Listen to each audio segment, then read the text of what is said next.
Hello, everyone. Welcome to the Psychology and Spirituality, a Bridge to a Better Life discussion. I'm your host, Marcia Trajano, and with me today is my very, very good friend and our special guest, Suzana Simões. Suzana is an active worker of the Spiritist movement.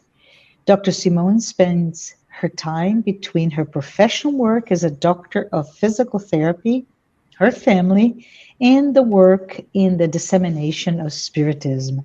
Suzana has worked as a member of the Spiritist Federation of Florida, the United States Spiritist Federation, and she's one of the founders of the Conscious Living Spiritist group in Miami, where she works primarily overseeing the work done in English. She's an active member and speaker of the Spiritist movement, working ceaselessly in the US and abroad. Suzana, thank you. Thank you so much for joining us. And today's episode is brought to you by our friends at Conscious Living Spiritist Group, which is a nonprofit organization located in Miami, Florida. If you are interested in learning more about this organization, please visit them at CLSG US. The Psychology and Spirituality program is also sponsored by AMI Brazil, the United States Spiritist Federation, TV Mansão do Caminho, and the International Spiritist Council. Please take a moment to subscribe if you haven't done so, and if you'd like to check out our other channels, please check us out at spiritist.us. And if you have any questions, feel free to put them, your comments, feedback, or any other questions in the chat window. We will return to you maybe today, maybe in the future episode. But let's get back to you, Suzana. It is so good to see you today. And we're here to discuss Joanna de Angelis' approach to life and death. And I know you are someone who have been studying and researching and speaking and presenting on the topics. I'm really excited that you're here with us today. So, Suzana, why don't you tell us a little bit about why this topic? Why is it even important that we talk about life and death? Hi, Marcia. First of all, thank you for having me here with all of you today. I want to say hi to everyone who is following, listening today's episode. This is particularly interesting topic for me. I first became more curious in wanting to investigate and study after the passing of my father 2 years ago. So this is something that it's part of spiritism, right? We're always talking about immortality of the soul and the meaning of life, etc. But it took a little bit more of a personal tone, if you will, when I went to Brazil and was with my father in the hospital pretty much the week prior to his passing. And I'm a physical therapist. I oversee a program that is for geriatric patients.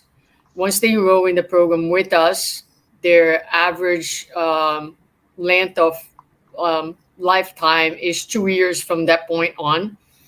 I'm a consultant for hospice. So I have this piece professionally. And when my father was passing, then it became a little bit more personal. And I try to bring my spiritist and my professional experience to my time with him in guiding him, my stepmother, who was present in the process. And after that, I felt like how important it is to talk about those things and to help people, because what I realize is that not even spiritists or spiritualists take the time to reflect about this topic. We talk about it very lightly, as if it's something out there somewhere else, but not in our life, not, not in our homes. And we are just as poorly prepared to undergo the process, especially when it comes to ourselves, um, than a lot of people, because the fact that we know things cognitively, yes, can be helpful, but it's not all that is. We need to really, really think about it.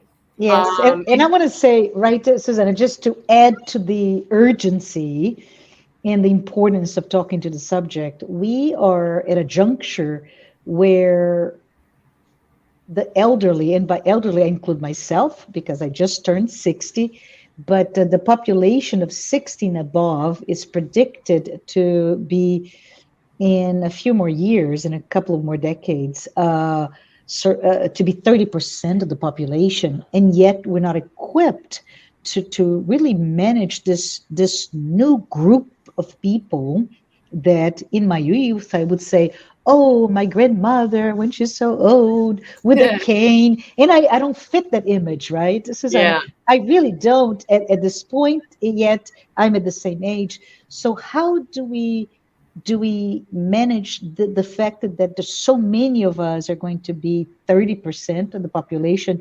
I think the estimation is by 2050, so 3 decades, 2.5 decades from now. But also, this period of the pandemic brought this very close to us, right? Yep. So, Yep. so I just thought that how important it is for this conversation. But go No. ahead, Yeah. No. Susanna. You're absolutely right.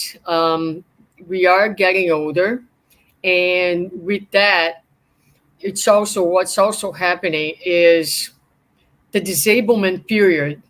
Mhm. So the period where one word of help, um, which used to be almost no existence because we die at a younger age when, physically we were still like, not as frail.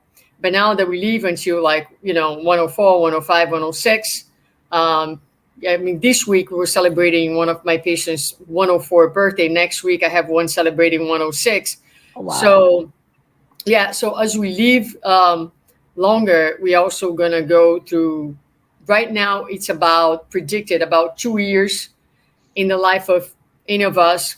If we live, to the 80s, 90s, where we're gonna be in some sort of physical dependence. So how do we go through these years? How do we go through the dying process? No one wants to talk about it. It's like the big white elephant, and in Joanna, one of the things when I started to research about the topic, and I was curious about Joanna's books, I went through them, and to my surprise, I might have maybe 30 of her books in my house, give or take. I mean, at least 20 of them, and I'm kind of, those are by no means exact numbers. It might be even more, much more. Do have a chapter about dying, about end of life, about immortality, but not only speaking about immortality, but within the context of preparing oneself to die. Mhm. And I was struck by that because the books are very different, and they be talking about very different topics, but somehow she manages to put a chapter in her books about dying. And in many books, you will find, and I think I gave you four names for today. One of them is Plenitude. Um, these are books that are in English translated. So Plenitude, and help me out. What were the other names I gave you? So Um, you gave to me I have four here books. Glorious Days, Glorious Yes, yes. Days, And Times of Health and Consciousness, Life yes, Challenges and Solutions. So those four books, you will yes. find content, and you will find Joanna's invitation. So that's what's really interesting. She will say things like, "We, it's not enough to know that we are going to die. We must talk about it." So, and it's not talk about it in a lecture, in a center. It's talk about it among ourselves. Talk about it with our family members. We must bring it to the table because she will associate the lack of time or opportunities to talk about death with psychological immaturity, with Hmm. our inability to look at death for what it is, a fatality, something that is an inherent part of life and must be addressed. We cannot deny or pretend that it's not coming our way or that it won't happen with us, although we want to believe that. And one of the greatest evidences of that is anytime you try to talk about people, family ones, people look at you and it's like, are you okay? Are you depressed? You know? Um, I brought it up with my parents and they look at me and they're like, are you trying to kill us? I'm like, no, no, on the contrary, I want to make sure I'm able to honor your life, your wishes, and make sure that to the very end, you have the highest quality of life possible. But I can only provide that if we go there, if I know what your wishes are, and if we talk about it. So it's still a challenge for us. And again, Joanna starts her work by bringing up in several of her books, not one but several, the need to talk about it. So And when yeah, I do this lecture on this particular topic, I usually ask the audience, how many of you have your will done? How many of you have done all the necessary bureaucratic steps that relate to the end of your life? And you find some people who have done, and many people who are waiting for the right time, which Joanna also talks about. She asked, and we can get into it, when is the right time to talk mhm. about death? And it's very important, Susanna, on a different note, which is not the right time to talk about death and dying, but you mentioned before the lack of maturity, right?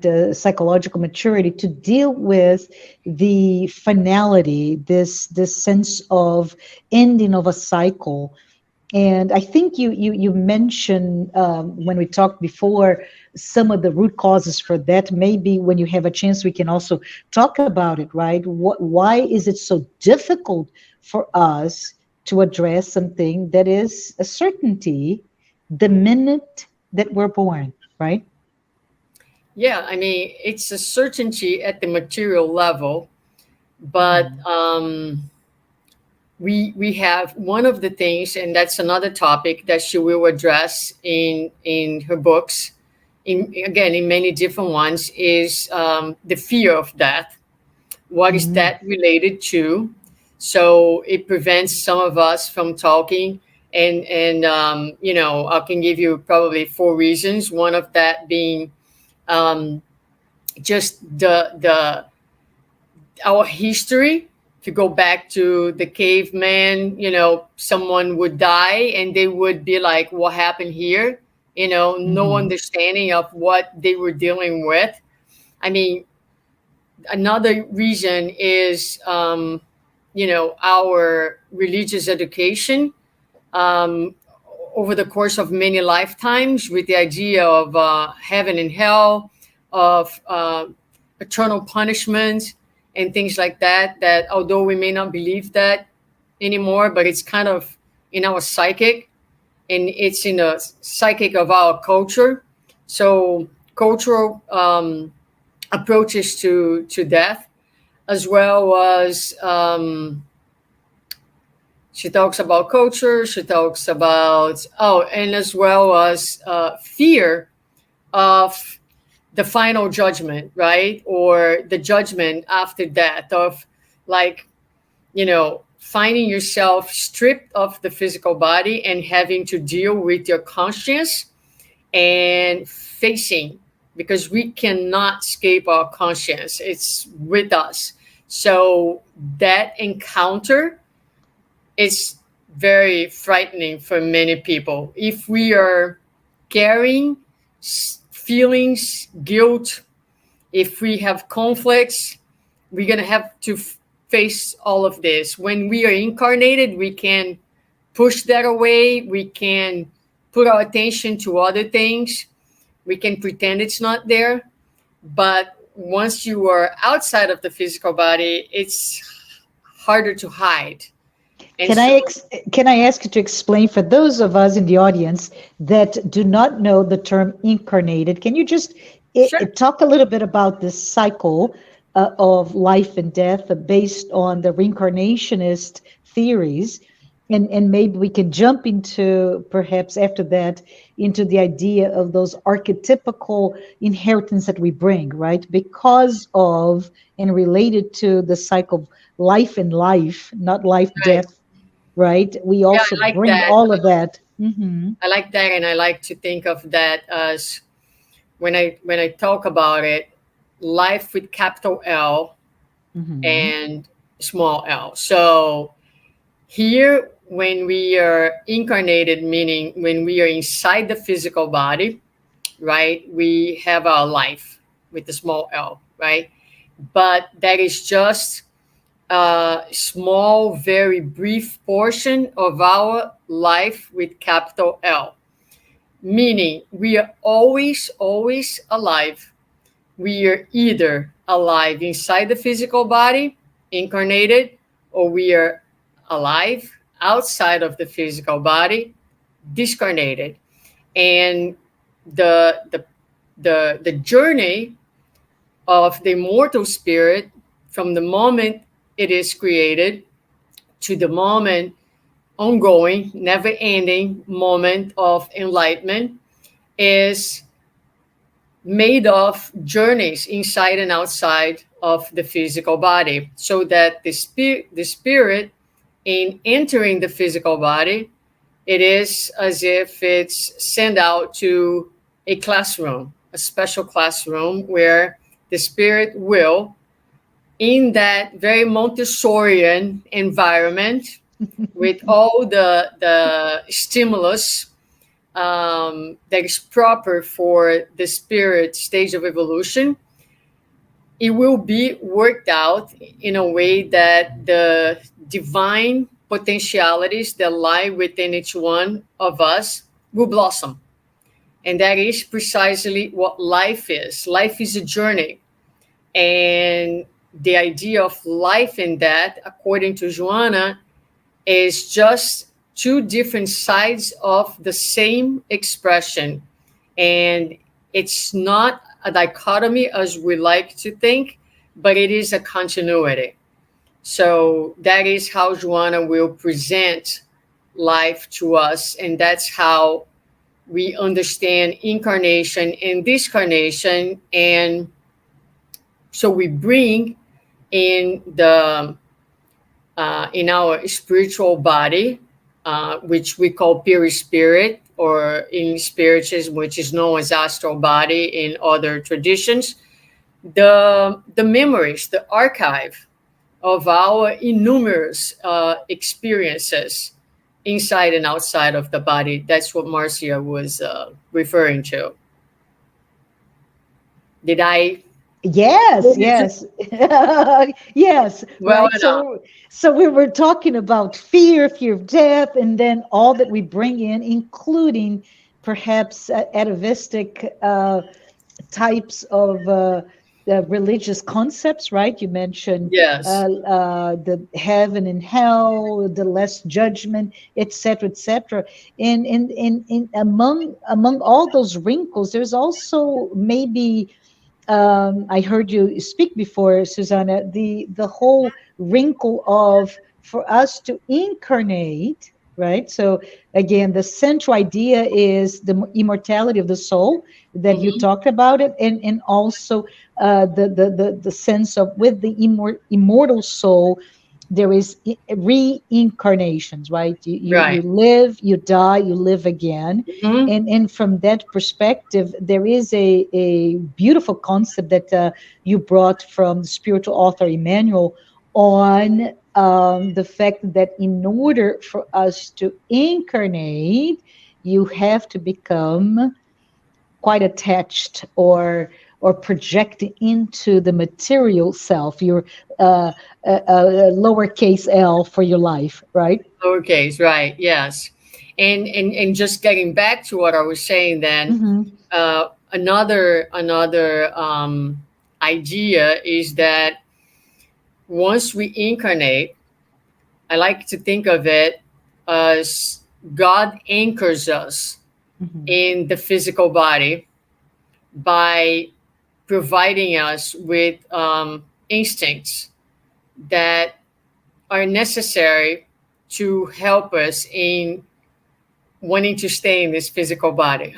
So Right. Joanna also talks about that. She highlights that that is another factor that is behind the fear component. It is that we are divinely grounded in this physical body, and she uses the word we get intoxicated by the physicality and we forget where we came from.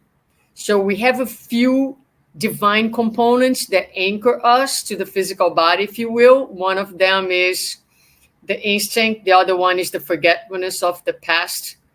And because where we are in our stage of evolution, where we come into this body that is very dense and physical, it the spirit becomes somewhat um, unable or very, very limited in its ability to connect with the extrasensorial Mm-hmm. realm. We Mm-hmm. can through mediumship, but in general, we are extremely limited and confined to this material reality. Therefore, you know, the although we know of the spiritual in cognitive ways, there is a distance. Let's put it this way, and so it makes it harder for us to face it forward.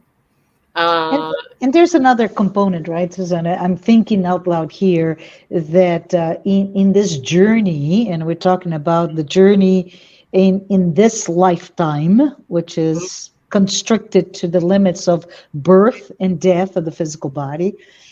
We do know that roughly the first half of our journey is in adapting to the world in the context that we live in. And we talked I keep thinking of the ecosystem, right? That's my culture, my parents, my upbringing, all of it that immerses me in that context, in that ecosystem, which may change how I respond to that external requirements of me to be successful, to live and be well.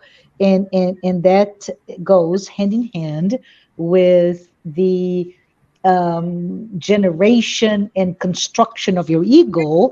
And past that, and when I was young, we would call the midlife crisis, right? Midlife being meaning 35, Susanna, 35 and 40, right? So would get to that point, and it's I think a little bit of what we're talking here. I reached my peak, and what do I do now?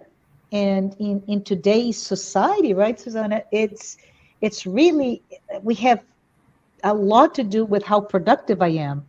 and perhaps 65 or 67, depending on how you see it, would be that peak of productive years. And after that, as you retire, then you have no meaning.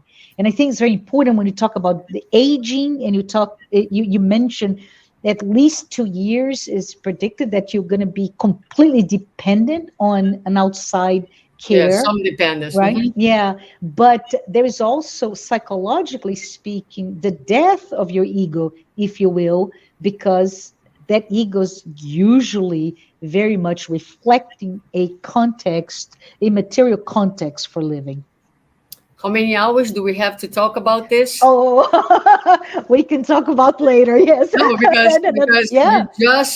you just open, like, I mean, we can. There's so much to say about this. I don't even know where to start. But let's see. Let's try here.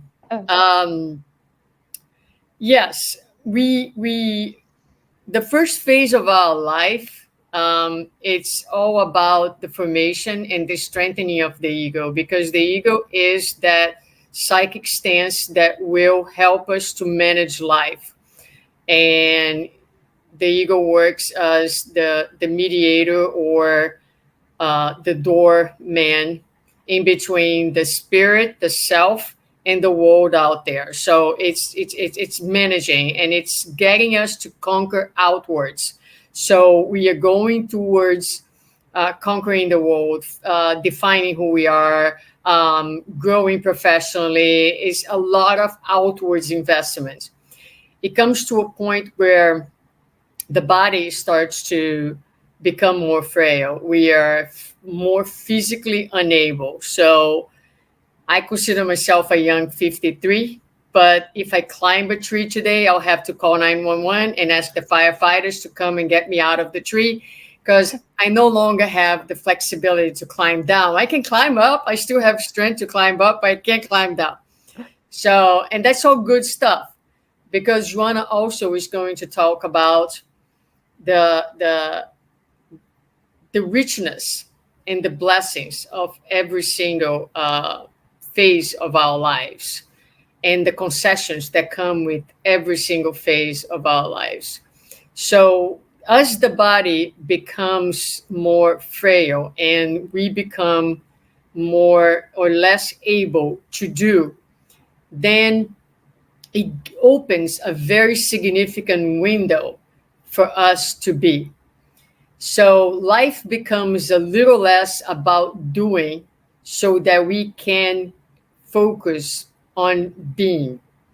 And so that we are less distracted with outwards movements, and we become a little bit better in actually listening to ourselves with capital S, to our essential being.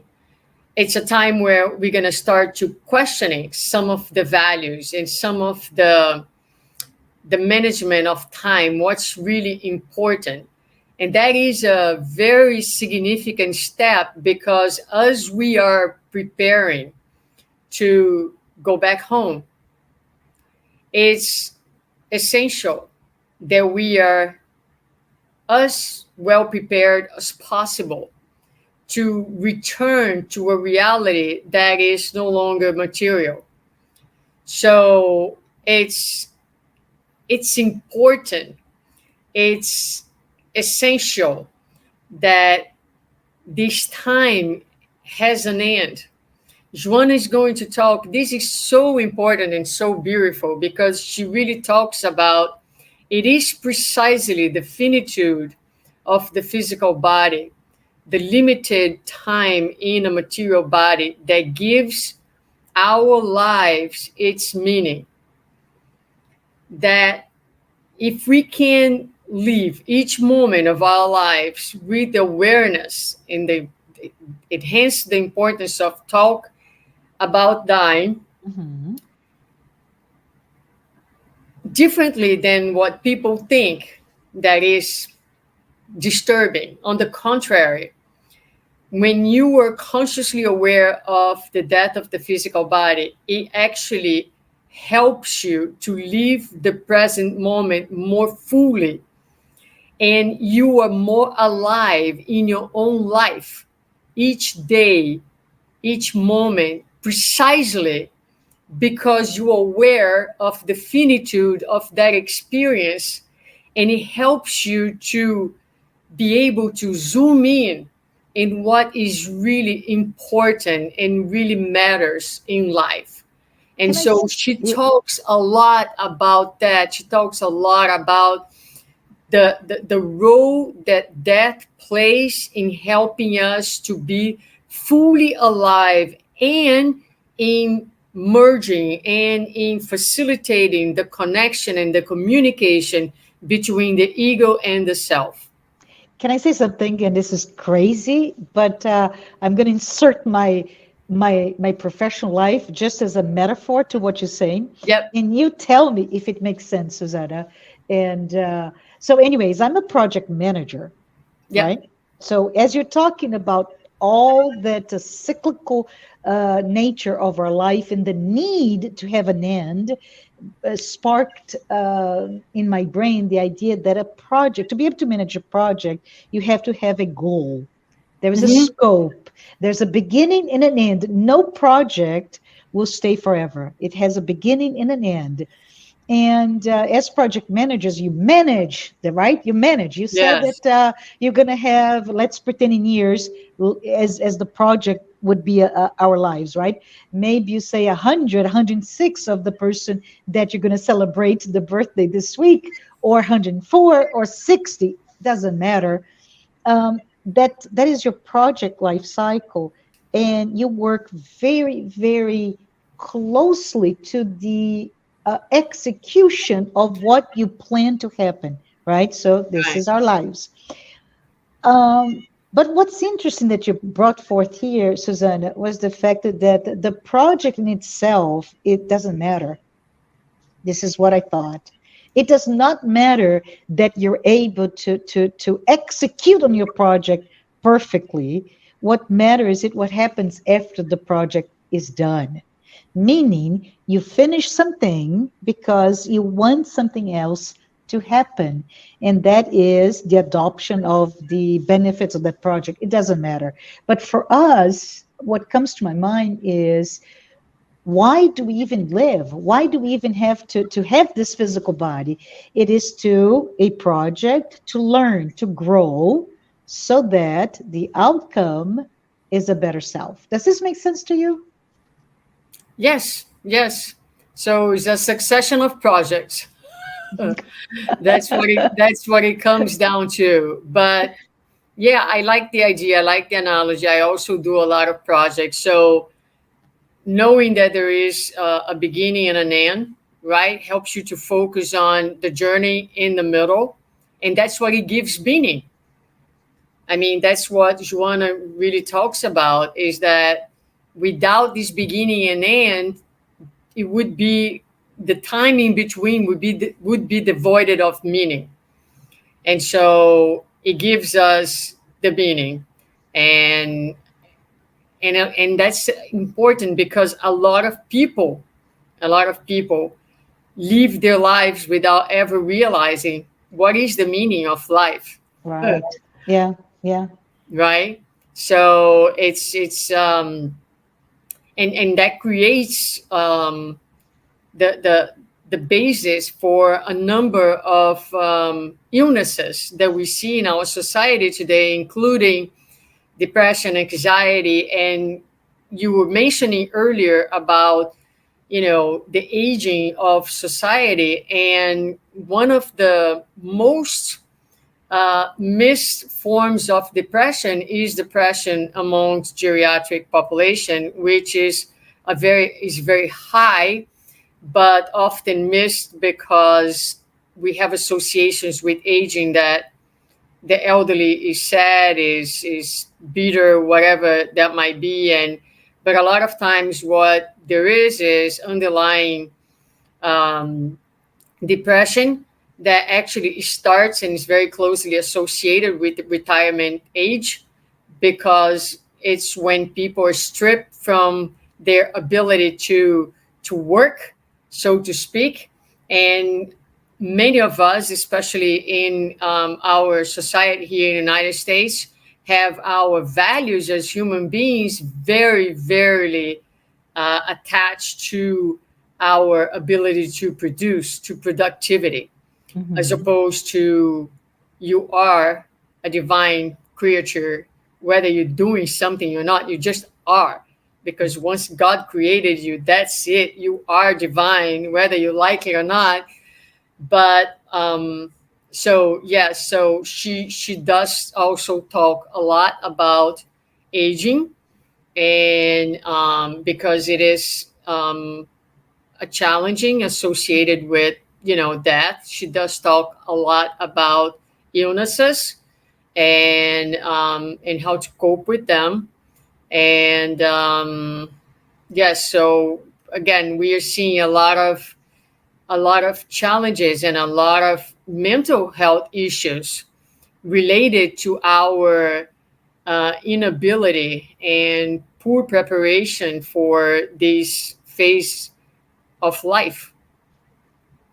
How do you see in your perhaps your professional role dealing with those patients that are in the pediatric patients that are so much older out there, but also if you see these types of depression, what can you tell, for example, if it was me, Suzana, who was the family member of those patients, what would you tell them as the best way to help this process? Because it's a process, right? The aging and dying are both processes that we need not only to remove the taboo and talk about it, but also be ready to to to prepare ourselves, but maybe prepare for the aging and dying processes of our loved ones. Yes, we are. It varies, right? Because people have very different backgrounds and very Mm-hmm. different belief systems. So you have always to be attuned to, where people are in their thinking and belief system. But look, the struggle is huge. Our identification with our physical body, the same way that we identify very much with work, and we draw our value from working, we also draw our values from our appearances, Mm-hmm. what we look, the way we look. So aging is very complicated, and that's why the the industry that deals with beautification of the physical body is a billionaire industry, because we'll Mm-hmm. pay anything to Mm-hmm. keep our physical bodies young. And that is another aspect that Joanna talks a lot in her Mm-hmm. books. She talks about the fact that we want to be immortal in the physical body. We want the immortality of the physical body. And so the industry taps into that, and that's it. The research shows that during the pandemic years, for example, Mm-hmm. we spent a lot more money with surgeries that alter the physical body, whether it's facelifts, breasts, buttocks, you name it. Mm-hmm. Um, Billions of dollars go into this industry to address an issue that is an issue for all of us.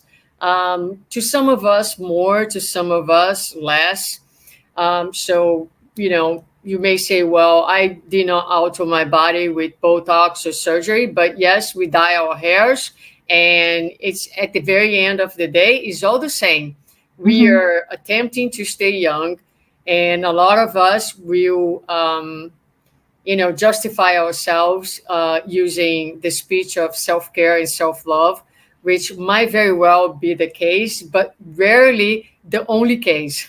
Mm-hmm. It is a mixture of reasons, Yeah. spiritual and emotional, you know but the point being is that the identification with the physical body is very strong. Again, we draw our our value and our worth from our looks. And um and so here we are talking about aging, and what she has to offer that I find the most beautiful is really to learn that there is beauty in each Hmm. phases of our lives, you know.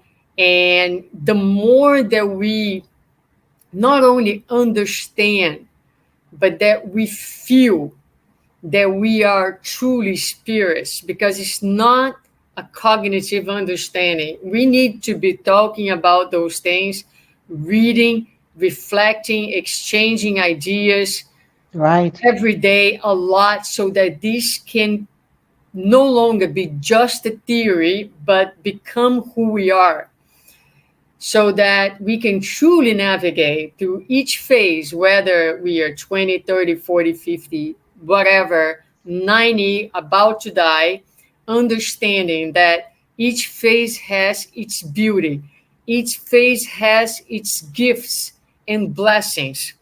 And if we are fully connected to our immortality, we'll be able to be fully present and take advantage of all the concessions, that's the word that she uses, and all the blessings that each phase of our lives give us. And leave each phase, even if we are dealing with limitations, with joy, with gratitude, with appreciation, and with the Hmm. ability to draw from each moment the special learnings and teachings that come with each time, you know. So that's it. I think that, I'm very excited about this. I have done a lot of reading, and it's just like extremely inspiring to go to her pages, and because it really helps us to connect with the essential. And to me, got me to a point where, although as I read and I reflect about it from time to time, you do feel a little anxious. Don't get me wrong. This is not, I'm not trying to simplify or say that this is easy. No, it's not. But I do believe, and I have tried to imagine myself in my most frail years of life with a deep sense of peace within. And I think that's where she tries to take us, and which is possible with peace and with gratitude, and she says more, which seems crazy but possible. She says that we can get to this place, we can get to the dying process, carry within ourselves also a deep sense of hope for what is to come. Absolutely. I love two things as we're coming to a close, Suzana. Two things that you said here, of course, reflecting the thoughts and ideas of Joanna de Angelis, is love it, is the almost play it with words, where we in our society are pushing and spending a lot of energy, effort, money into creating, and that goes into cosmetic or healthcare procedure to make the body that is in essence mortal into immortal, whereas we forget the immortality of what is given to us, our spirit, because we focus on the material component of our life and not our spiritual life. So it's a very cool Yeah. yin and yang, right? It's the Mhm. two sides of the same coin. And the other part that you mentioned, which is buying into this experience of the material existence. What came to my mind was the allegory of Plato's cave, Mhm. for one of the most well-known philosophical images, right? But it's super interesting when we think about it, as we prisoners in the cave, chained, and only looking at projections of what has been done between the fire and us Mhm. into the cave's wall, and how. it takes courage to look outside of what is the projection to the wall. And I say this because the projection to the wall could be cultural norms, right? Those that we buy from influencers, from social media, from pop culture, from movies, from books, literature, cults, whatever is out there.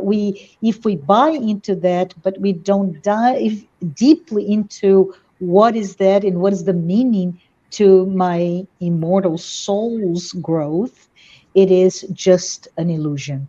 So, with that, Suzana, I would like to ask you for your final words before we say goodbye. Well, I would invite the audience to talk about it. Absolutely. That is the very first step. Don't be afraid. Don't be shy. Don't let your fears stop you from talking about it, because whether we like it or not, it is coming on everyone's way. When is the right time to talk about it? It is today, because it's like, oh, I'll do this when I'm a little older, but we don't know if we're going to end this day inside our physical bodies or not, right? So we always postponing, and we should. There's, even with little children, when my the first hamster in my house died, I told my children, who were at the time, I don't know, 4 or 5 years old, let's bury the body of the hamster, but we're gonna do a prayer for its spirit, and we're gonna thank it for the joyful moments that it provided us. So it starts very early on with little children talking about death, the way, but that's healthy, and that is a sign of maturity, because it means that as immortal beings, we are fully aware of our immortality and comfortable to address the topic. That's awesome. Thank you. Thank you, Susanna. Thank you, everyone who's been watching us today or at a future time. Thank you so very much for our discussion today.